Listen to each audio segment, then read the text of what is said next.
Assalamualaikum warahmatullahi wabarakatuh. Saya Sela Irmialiani Dalimunte, mahasiswa PPG Prajabatan Universitas Asahan.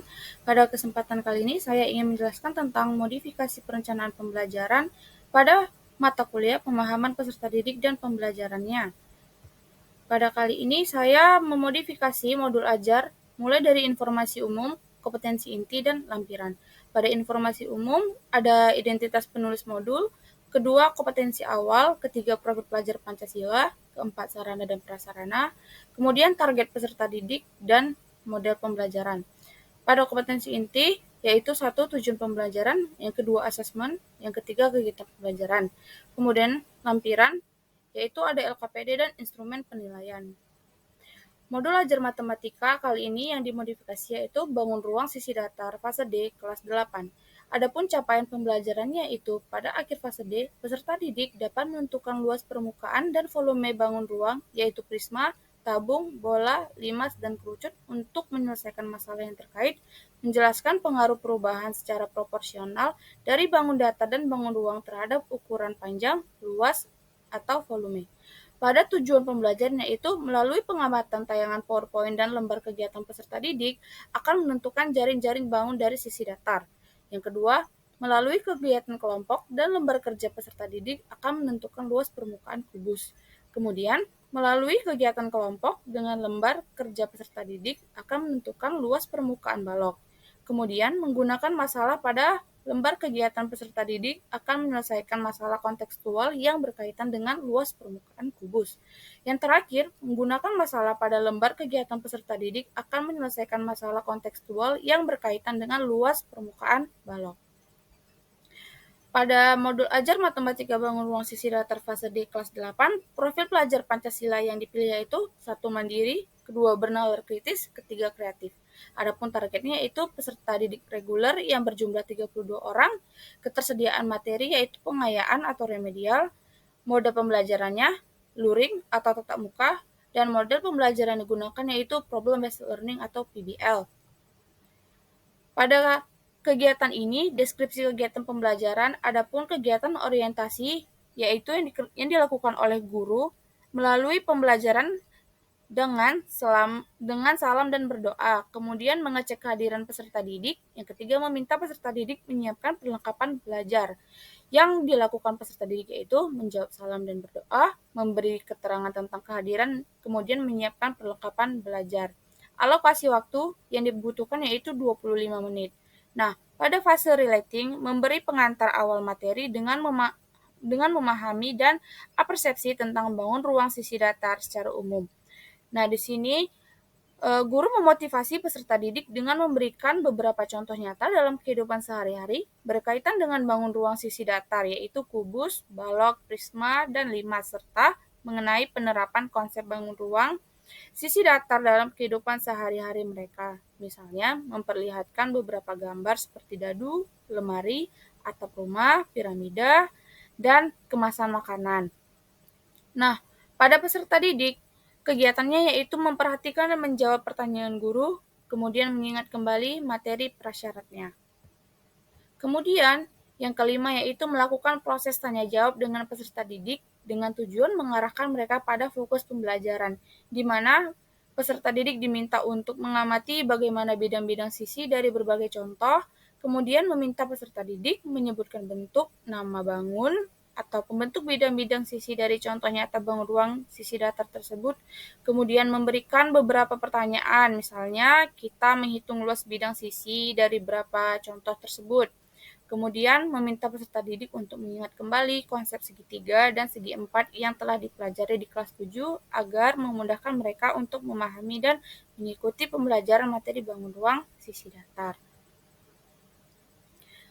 Kemudian yang keenam, menyampaikan topik yang akan dipelajari yaitu luas permukaan kubus dan balok. Nah, siswa di sini menyimak topik yang disampaikan guru. Kemudian guru memotivasi peserta didik dengan memberikan masalah dalam kehidupan sehari-hari yang berkaitan dengan luas permukaan balok dan kubus. Nah, di sini diletakkan pada LKPD 1 masalah 1 dan LKPD 1 pada masalah 2. Pada peserta didik memperhatikan contoh nyata dalam kehidupan sehari-hari berkaitan dengan kubus dan balok. Yang kedelapan, peserta didik dibimbing untuk mengingat kembali materi prasyarat seperti jaring-jaring kubus dan balok, luas persegi dan persegi panjang. Kemudian menyampaikan tujuan dan memberi acuan. Memberikan tujuan pembelajaran melalui pengamatan tayangan PowerPoint dan diskusi kelompok menggunakan LKPD, peserta didik akan mengamati jaring-jaring bangun ruang sisi datar serta menentukan luas permukaan kubus dan balok. Kemudian peserta didik dibentuk dalam beberapa kelompok yang masing-masingnya terdiri dari 4 orang. Kemudian guru memberikan LKPD kepada tiap peserta didik, kemudian meminta masing-masing peserta didik untuk mengerjakan secara berkelompok dan mendiskusikannya selama waktu yang ditentukan. Kemudian pada kegiatan inti yaitu fase experiencing, guru meminta setiap kelompok untuk mendiskusikan dan mengerjakan kegiatan 1, kegiatan 2 pada LKPD sebelum menyelesaikan masalah 1 dan masalah 2. Kemudian, membimbing setiap kelompok mengerjakan kegiatan pada LKPD 1 untuk menemukan rumus permukaan balok dan kubus. Kemudian, guru meminta peserta didik mengajukan pertanyaan apabila mengalami kesulitan saat mengerjakan kegiatan LKPD.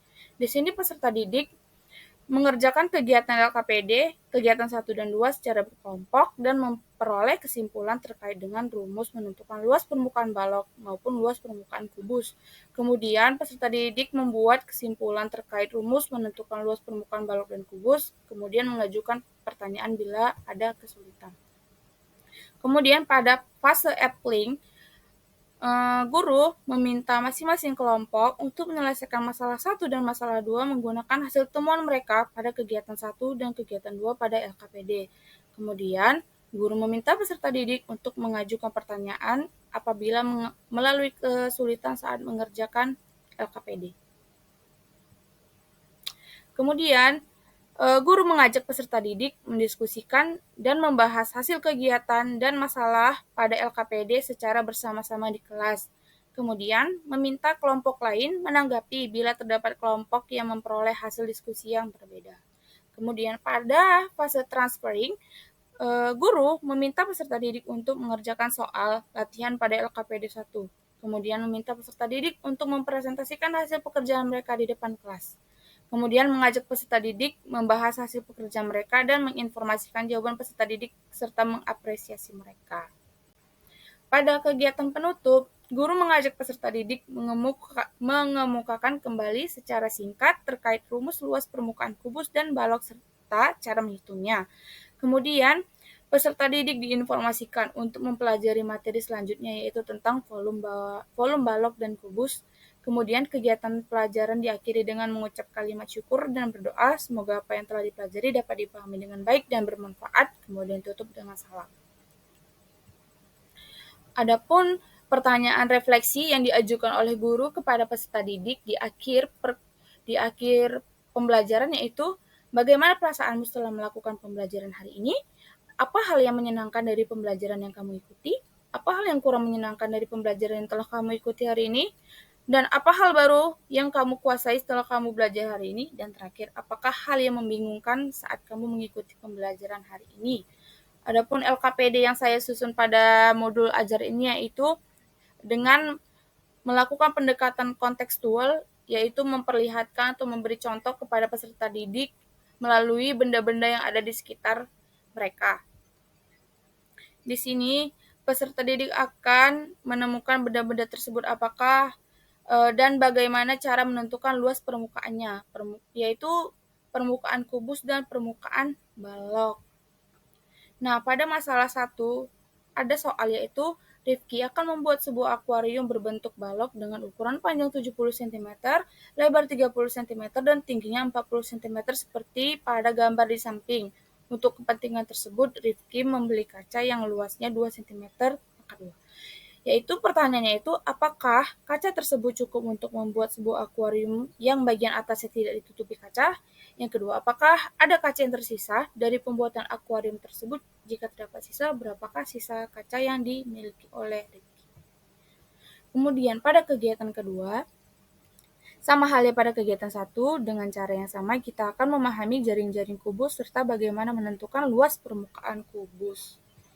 Kemudian dari kegiatan sebelumnya, Dari ilustrasi di atas, pada jaring-jaring kubus terlihat bahwa masing-masing sisi kubus memiliki bentuk yang sama atau kongruen, yaitu bangun datar persegi. Nah, berdasarkan informasi tersebut, akan dibuat kesimpulan tentang rumus menentukan luas permukaan kubus, yang dimana jika panjang sisi sama dengan S, luas permukaan kubus adalah titik-titik yang akan diisi oleh peserta didik. Nah, terakhir ada rubrik penskoran tes kemampuan koneksi matematis.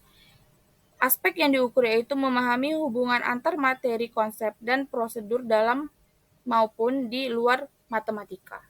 Kemudian, mengaplikasikan konsep matematika dalam menyelesaikan permasalahan kehidupan sehari-hari. Sekian presentasi dari saya. Apabila terdapat salah dan kekurangannya, saya mohon maaf. Wassalamualaikum warahmatullahi wabarakatuh.